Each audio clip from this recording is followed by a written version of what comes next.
Olá, irmãos. Hoje nós iremos estudar sobre a Páscoa. Nós iremos adentrar no livro de Êxodo, no capítulo 12, que é onde detalha exatamente como que foi essa ordenança ao povo de Israel, que estava naquele momento cativo, que estavam como escravos lá no Egito. Então, nós iremos estudar o capítulo 12, talvez não todo o capítulo, mas alguns versículos que irão nos mostrar como que Deus estipulou essa ordenança e qual era o seu significado, Então, no capítulo 12, versículo 1, diz assim: Disse o Senhor a Moisés e a Arão na terra do Egito: Este mês vos será o principal dos meses. Será o primeiro mês do ano. Falai a toda a congregação de Israel, dizendo: Aos 10 deste mês, cada um tomará para si um cordeiro segundo a casa dos seus pais, um cordeiro para cada família. Mas tinha uma regra, porque esse cordeiro precisaria ser consumido por um todo.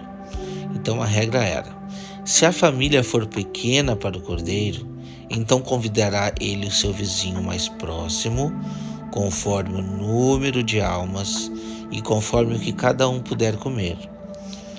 Por aí é que deveria de ser calculado quantos bastavam para o cordeiro.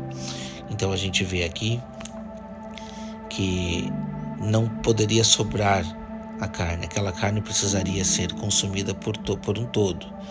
Por isso que, se a família fosse pequena demais, deveria ser convidada uma outra família para consumir aquela carne por um todo.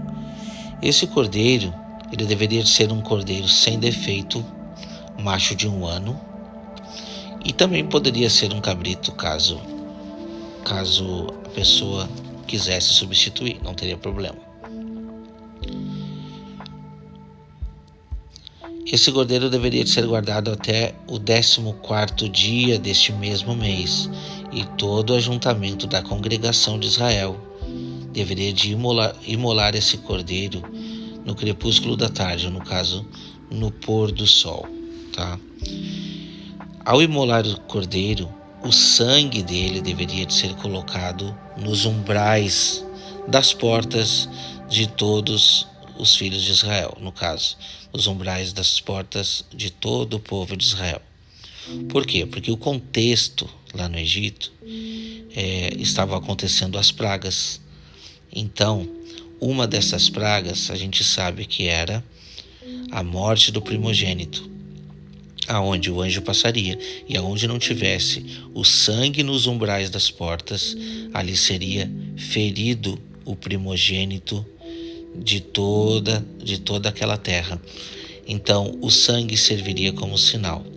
Esse cordeiro, no versículo 8 diz assim: naquela noite comerão a carne assada no fogo, deveria de ser comida, com pães asmos e ervas amargas.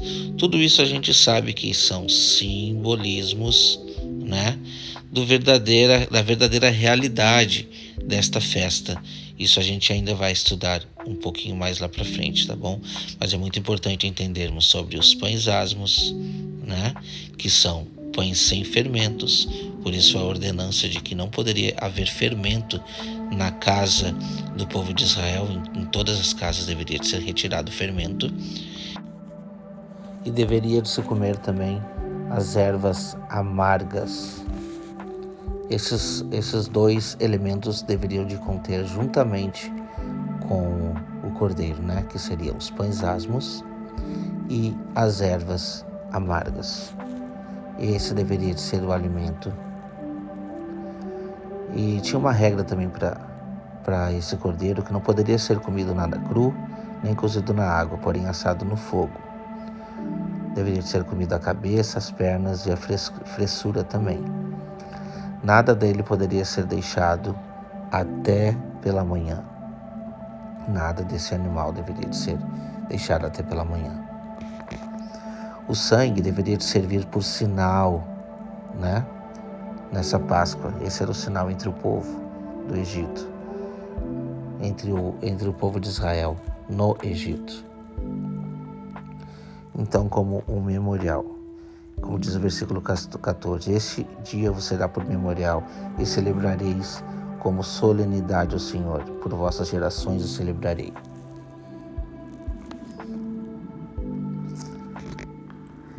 Essa festa dos pães asmos deveria ser guardada por 7 dias, tá? Essa seria uma outra solenidade. Então, desde o dia 14 do primeiro mês à tarde, deveria ser comidos os pães asmos até a tarde do dia 21 do mesmo mês. Essa festa, por mais que tivesse o início ali no dia 15, que era o dia imediato à Páscoa, no dia 14 é que ela deveria de ser iniciada, no caso, também no pôr do sol, né?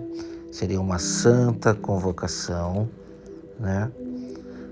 Desde do dia 14 desse primeiro mês até o dia 21.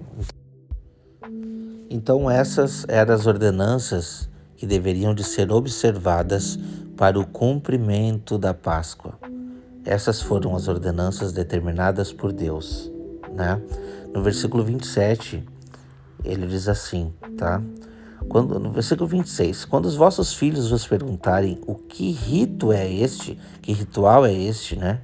Deveria ser respondido: este é o sacrifício da Páscoa ao Senhor, que passou por cima das casas dos filhos de Israel no Egito, quando feriu os egípcios e livrou as vossas casas. Então o povo se inclinou e o adorou, né?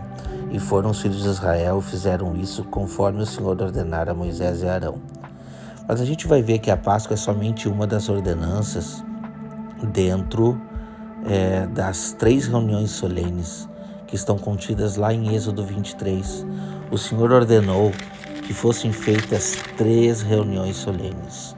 3 reuniões solenes para que, então, se pudesse complementar e se cumprir as 7 festas, tá? Por mais que fossem 3 reuniões solenes, eram 7 festas. E nós iremos estudar um pouco sobre essas 7 festas ainda. Eu ainda irei gravar alguns outros vídeos e nós iremos detalhar as 7 festas do Senhor, que eram cumpridas dentro de 3 reuniões solenes, onde a primeira reunião solene era a Páscoa. E ainda teremos mais 2 reuniões solenes, onde se deveria fazer o cumprimento das 7 festas. Por isso eu te convido a assistir os próximos vídeos que nós iremos estudar ainda. Então não perca o próximo vídeo. Deus abençoe a todos.